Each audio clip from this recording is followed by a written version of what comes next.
to Golf Training Hacks. The deadlift is a great exercise for golfers. It does several things. First, it trains your back to keep your spine in that neutral, safe position.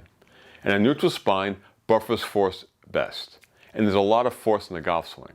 So when you're deadlifting correctly, your spine is in a neutral, safe position under load or under force. And that's what happens in a golf swing.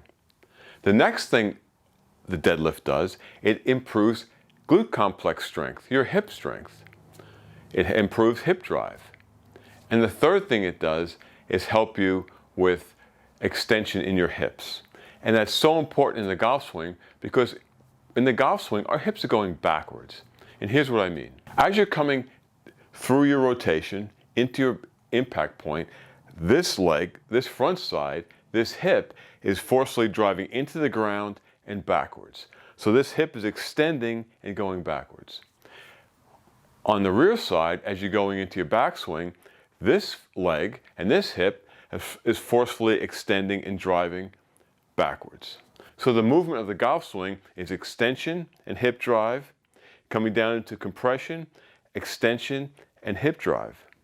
So from the side, as we come into impact and out of compression, this hip and this leg is driving forcefully into the ground and coming backwards. On the rear side, as we come into our backswing, this leg and this hip is forcefully driving into the ground and going backwards. So we are going backwards with a hip hinge movement in the golf swing. And this is what a hip hinge movement is. A hip hinge is that. So if you think about what's happening on your rear side, it's kind of like a hip hinge on one side. If you think about what's happening on the front side, it's a hip hinge on the front side. The deadlift is a great exercise to begin to train that movement. So let's get started on the technique of a deadlift. So how do you perform a deadlift? Well, first of all, you can do a deadlift with a barbell and plates. You can do a deadlift with a kettlebell, and you can do a deadlift with dumbbells. So it's basically just picking a weight up off the floor. But I'm first going to show you the technique for doing a deadlift with a barbell and plates. So we use an overhand grip. Now, you may have seen people deadlift, whether it be in a powerlifting meet, in the gym, or maybe in a strongman competition, with a reverse grip. Well, that's fine. We teach it with an overhand grip for a few reasons. First, at Inner Strength Sports Conditioning, we've been involved in Olympic lifting, so this is the way you have to hold the bar. We train our athletes with a grip like this because a lot of them who are going to college and playing sports have to learn how to clean a bar, and this is the grip for that. It's also a more balanced position. So it's a grip, overhand grip. As far as your foot position, shoulder width, a little wider, you decide it's where you're comfortable. You don't want to be extremely wide, and you don't want to be extremely narrow. That's a different exercise. So start with a shoulder width position and then work it from there. You want your feet to be parallel or a slight angle, 5-10 degrees, let's say. You don't want them to be at a severe angle. So you can start with your feet parallel and work from there.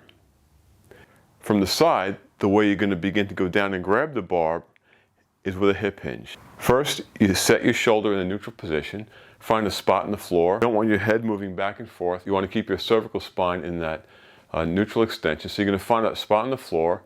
You're going to hip hinge back. You're going to drop your hips and your hands to the bar, and then that's the position you're going to start. From the front, neutral spine, pick a spot on the floor, hip hinge back, drop your hips, and grab the bar. So I'm hip hinging back, and I'm dropping my hips to the bar, and my shins are just about touching the bar. When you're actually lifting the weight, you don't want your knees to drop in.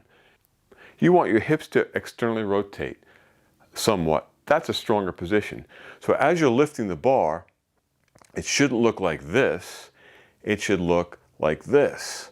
So my knees look like they're turning out a little bit because my hips are externally rotating.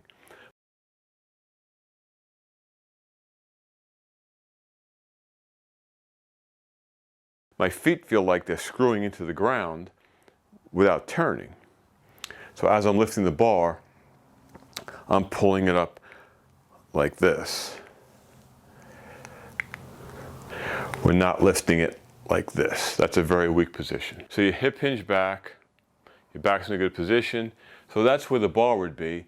If you're too close to the bar, as you hip hinge down, you're gonna knock the bar forward. If you're too far away from the bar, as you hip hinge down, clearly you're gonna be too far away. Now that's a really bad position to be lifting any heavy weight in because you have a lot of shearing force on your back. If that's your spine and you're in that position and the weight's out here, the further the weight is out, the more shearing pressure is put on that spine, and that's a guaranteed injury. So I'm hip hinging back and I'm dropping my hips to the bar and my shins are just about touching the bar. If I came too close and I hip hinged back, I'd be pushing the bar forward. If I was too far away and I hip hinge back, now I'm reaching out over my center of gravity and it's much harder to lift.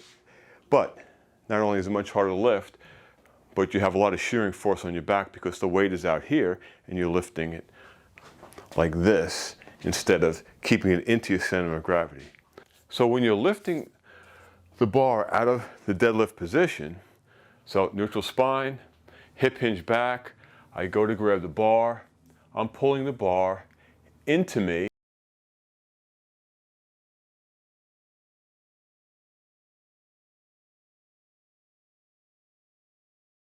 Bowing over it and it's dragging over my pants and I'm standing up. I'm not shrugging and I'm not arching. I'm just standing up.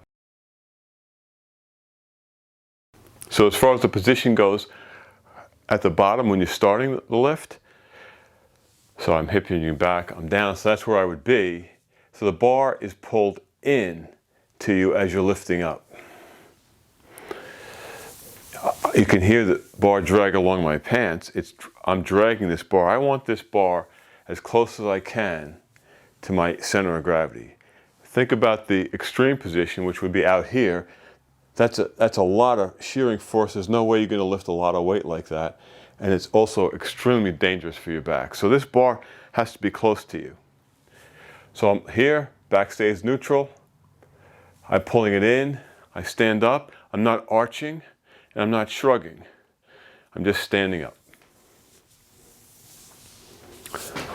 So that's the technique for a barbell deadlift with an Olympic style grip and overhand grip. It's the same if you had dumbbells, if you had kettlebells, you're going to do the same thing.